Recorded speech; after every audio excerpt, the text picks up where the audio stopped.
नमस्कार और स्वागत है। अच्छा, कभी सोचा है कि एक स्कूटर या फिर एक जनरेटर का दिमाग असल में क्या होता है? आज हम ठीक इसी टेक्नोलॉजी को बनाने वाली एक कंपनी सेडेमैक मैकेट्रॉनिक्स के आने वाले आईपीओ का विश्लेषण करने वाले हैं। ये कंपनी ना ऑटोमोटिव दुनिया का एक बहुत ही जरूरी हिस्सा है और अब ये पब्लिक मार्केट में कदम रखने जा रही है। और इस कंपनी को जो लीड कर रहे हैं वो हैं आईआईटी बॉम्बे के पूर्व प्रोफेसर शशिकांत सूर्यनारायणन। तो आप समझ सकते हैं ये जो एकेडमिक बैकग्राउंड है ना, ये कंपनी की मजबूत टेक्नोलॉजी और इनोवेशन वाली बुनियाद को और भी पक्का कर देता है। तो चलिए सीधे उन नंबर्स पर आते हैं जो किसी भी निवेशक के लिए सबसे पहले मायने रखते हैं। आईपीओ का जो इशू साइज है वो है करीब करीब 1087 करोड़ रुपए का। प्राइस रेंज रखी गई है 1287 रुपए से लेकर 1352 रुपए प्रति शेयर तक। एक लॉट में 11 शेयर होंगे, मतलब इसमें इन्वेस्ट करने के लिए कम से कम 14,157 रुपए लगेंगे। तो आज हम क्या क्या देखने वाले हैं? सबसे पहले आईपीओ की डिटेल्स पर नजर डालेंगे, फिर समझेंगे कि कंपनी करती क्या है, इसका दिमाग वाला कॉन्सेप्ट क्या है। इसके बाद हम इसकी ग्रोथ की कहानी यानी बुल केस, और फिर सबसे जरूरी इसके जो बड़े बड़े जोखिम हैं यानी बेयर केस, उसको भी समझेंगे। और आखिर में एक निवेशक की दुविधा पर बात करेंगे। तो सबसे पहला और बड़ा सवाल यही है, आखिर ये सेडमैक करती क्या है? देखिए, इसकी ग्रोथ या जोखिमों को समझने से पहले ये जानना बहुत जरूरी है कि इसकी टेक्नोलॉजी क्या है, इसका काम क्या है। तो जैसा मैंने शुरू में कहा था, सेडेमैक बनाती है इलेक्ट्रॉनिक कंट्रोल यूनिट्स, या जिसे हम शॉर्ट में ईसीयूज कहते हैं। इसको समझने का सबसे आसान तरीका है, इसे किसी भी इंजन का दिमाग मान लीजिए। ये वो क्रिटिकल पार्ट है जिसके बिना कोई भी मॉडर्न गाड़ी या मशीन ठीक से काम ही नहीं कर सकती, और सेडेमैक बस इसी दिमाग को बनाने में एक्सपर्ट है। अब इनका जो बिजनेस मॉडल है ना, वो सीधे सीधे बड़ी कंपनियों यानी ओईएम्स, मतलब जो गाड़ियां वगैरह बनाती हैं, उनसे जुड़ा है। इनकी टेक्नोलॉजी किसी गाड़ी में लगने से पहले एक बहुत लंबी प्रोसेस से गुजरती है। पहले टेक्निकल प्रपोजल, फिर डेमो, फिर पायलट प्रोग्राम और बहुत कड़े टेस्ट होते हैं। इस सब में कई साल लग सकते हैं, लेकिन एक बार जब कोई ओईएम इन्हें चुन लेता है तो ये रिश्ता बहुत मजबूत और लंबा बन जाता है। चलिए अब कहानी के उस हिस्से पे आते हैं जो इस कंपनी को एक बहुत आकर्षक निवेश का मौका बनाता है, यानी कि इसका बुल केस। कंपनी के फेवर में जो सबसे पहली और सबसे मजबूत बात है वो है इसकी जबरदस्त ग्रोथ। इसका रेवेन्यू लगातार बढ़ रहा है। आप देखिए, फाइनेंशियल ईयर 23 में जो 423 करोड़ रुपए था, वो फाइनेंशियल ईयर 24 में बढ़कर 530 करोड़ रुपए के भी पार चला गया। ये साफ दिखाता है कि इनके प्रोडक्ट्स की डिमांड कितनी तेजी से बढ़ रही है। और ये ग्रोथ सिर्फ कागजों पर नहीं है, ये असली है।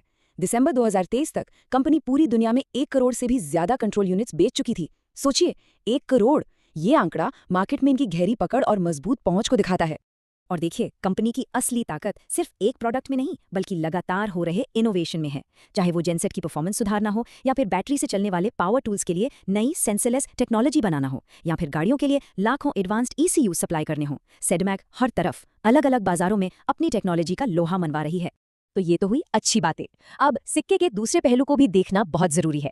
चलिए अब उन बड़े जोखिमों की बात करते हैं जो कंपनी की फाइलिंग में साफ साफ बताए गए हैं। यहाँ सबसे बड़ा और सबसे पहला जोखिम साफ नजर आता है। फाइनेंशियल ईयर 24 में कंपनी का 83%, जी हाँ 83.46% रेवेन्यू सिर्फ और सिर्फ एक ग्राहक से आया, और वो है टीवीएस मोटर। किसी एक ग्राहक पर इतनी ज्यादा निर्भरता, ये वाकई एक बहुत बड़ा रिस्क है। और ये निर्भरता सिर्फ एक ग्राहक तक ही नहीं है, ये एक पूरी इंडस्ट्री पर है।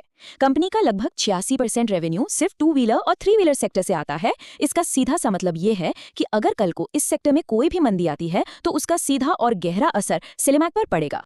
अच्छा, तो पहले ग्राहक, फिर इंडस्ट्री, और अब देखिए ज्योग्राफिकल कॉन्सेंट्रेशन। कंपनी का 94% से भी ज्यादा रेवेन्यू सिर्फ भारत से आता है।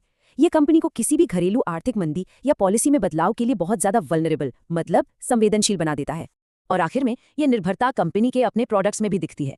इनकी टोटल सेल का लगभग 59% हिस्सा कुछ खास तरह की कंट्रोल यूनिट से ही आ रहा है। तो मतलब जोखिम हर लेवल पर है, एक ग्राहक, एक इंडस्ट्री, एक बाजार और कुछ गिने चुने प्रोडक्ट्स। इस कॉन्सेंट्रेशन रिस्क के अलावा भी कुछ और बातें हैं जिन पर ध्यान देना जरूरी है। पहली बात, ये आईपीओ एक ऑफर फॉर सेल है, मतलब आईपीओ से आया पैसा कंपनी में नहीं जाएगा, वो मौजूदा शेयर होल्डर्स के पास जाएगा। दूसरी बात, सेमीकंडक्टर जैसे जरूरी पार्ट्स के लिए चीन पर निर्भरता एक बड़ा सप्लाई चेन रिस्क है। फिर कंपनी पर 47 करोड़ से ज्यादा का कर्ज भी है। और आखिर में इनका सारा का सारा प्रोडक्शन पुणे की सिर्फ 2 फैक्ट्रियों में होता है, जो किसी भी लोकल प्रॉब्लम के खतरे को बढ़ा देता है। तो अब हमारे सामने 2 बिल्कुल अलग अलग तस्वीरें हैं। एक तरफ है जबरदस्त ग्रोथ और कमाल की टेक्नोलॉजी, और दूसरी तरफ है ये सारे जोखिम जो हमने अभी देखे। एक निवेशक के लिए असली दुविधा यहीं से शुरू होती है। तो मतलब यहाँ 2 कहानियां एक साथ चल रही हैं।